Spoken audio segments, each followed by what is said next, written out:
Meus irmãos e minhas irmãs, louvado seja o nosso Senhor Jesus Cristo, para sempre seja louvado. Dando continuidade aqui a nosso programa de formação, estamos trabalhando as virtudes que são tão necessárias para o nosso desenvolvimento como pessoas, como cristãos, no meio da sociedade. E hoje nós vamos falar da virtude do perdão.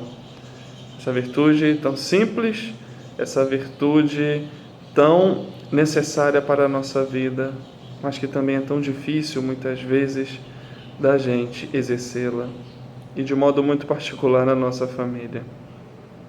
Tem gente que acha que perdoar é sinal de fraqueza, perdoar é sinal de debilidade, é sinal de não ter amor próprio.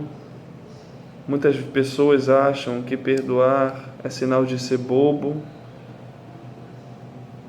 que deixa as outras pessoas fazerem o que querem consigo. Essa é uma tentação muito grande que corremos e que às vezes vamos colocando como desculpas para não perdoar.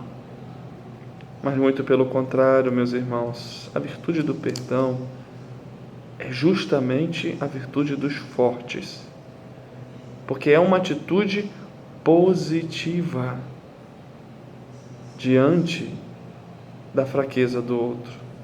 É uma atitude positiva que procura compreender os erros, as fraquezas e busca encontrar uma desculpa para a outra pessoa.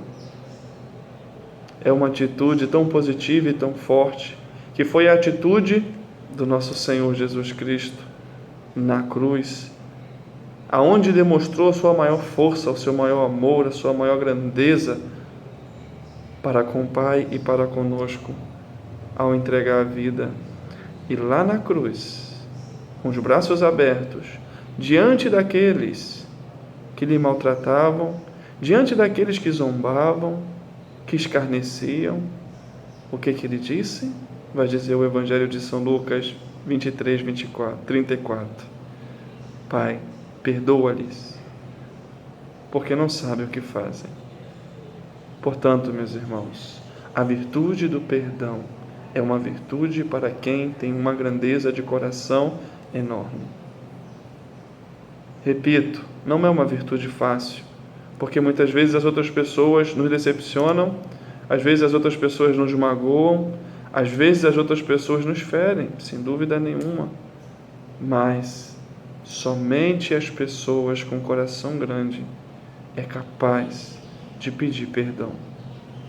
Somente a pessoa que verdadeiramente ama é capaz de perdoar. Na nossa vida familiar, como é necessária essa virtude. São João Paulo II falava muito disso. Maridos, mulheres, não vão para a cama sem antes pedir perdão. Se alguém aconteceu alguma coisa de errado, não vá dormir sem pedir perdão, sem pedir desculpas. Não deixe para o outro dia. Para que ao contrário do perdão, o rancor, o ressentimento, a raiva, não vá crescendo no nosso coração.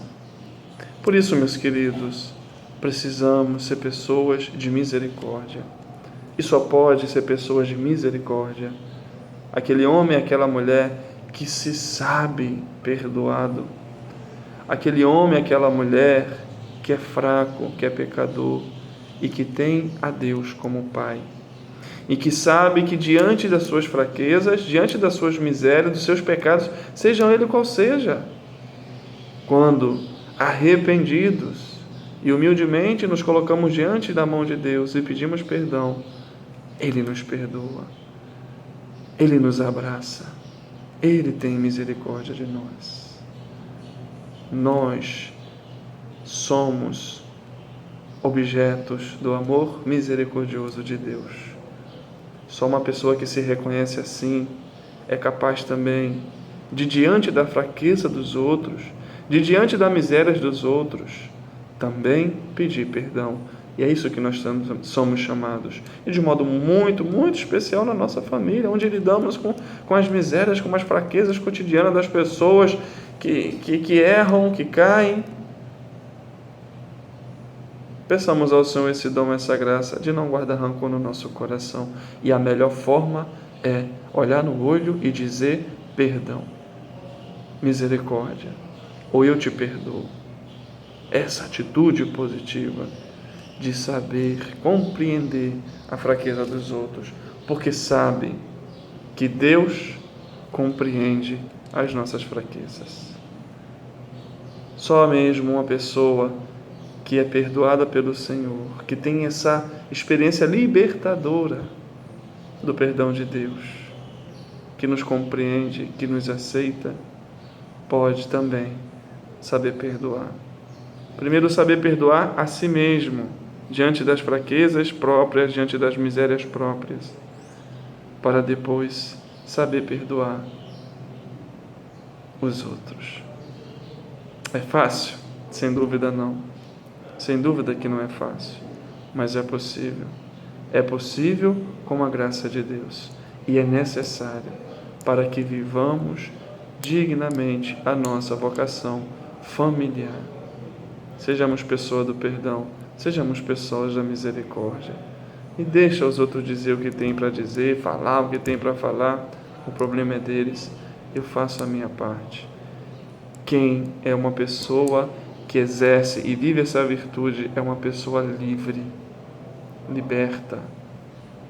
Ao contrário, quem não tem a capacidade de perdoar é marcada por um ressentimento, pela raiva, pelo ódio, que são atitudes e vícios que aprisionam o nosso coração, aprisionam a nossa vida e nos impede de amar as pessoas.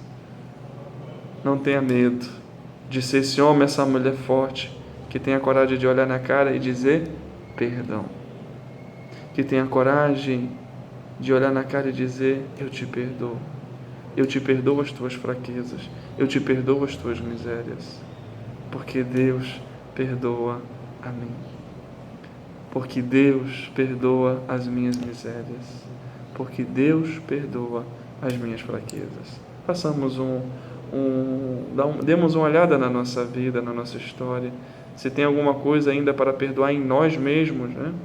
Esse tempo de reflexão, nessa quaresma, nessa quarentena que estamos vivendo. Às vezes tem coisas em nós que ainda não nos perdoamos. Temos a coragem de nos perdoar. Às vezes tem coisa que nós ainda não conseguimos pedir perdão a Deus. Tenhamos a coragem de pedir perdão a Deus, para que assim libertos, nós possamos também perdoar e pedir perdão às outras pessoas. Se você hoje tem alguma coisa contra alguém ou alguma coisa da tua família que está na tua casa, te fez algum mal, alguma coisa que você não gostou, cometeu uma fraqueza, um pecado, tenha coragem de pedir perdão, tenha coragem de dar um abraço, tenha uma coragem de dizer te amo, porque você vai ver a graça de Deus na tua vida. Sejamos pessoas da reconciliação e da misericórdia. É esse o chamado de Deus para cada um de nós, para que possamos viver dignamente a nossa condição de ser humano e viver da melhor maneira possível a nossa vocação em nossa família. Que o Senhor vos abençoe, que o Senhor vos livre de todo mal, que o Senhor vos perdoe de todos os teus pecados. Em nome do Pai, do Filho e do Espírito Santo. Amém.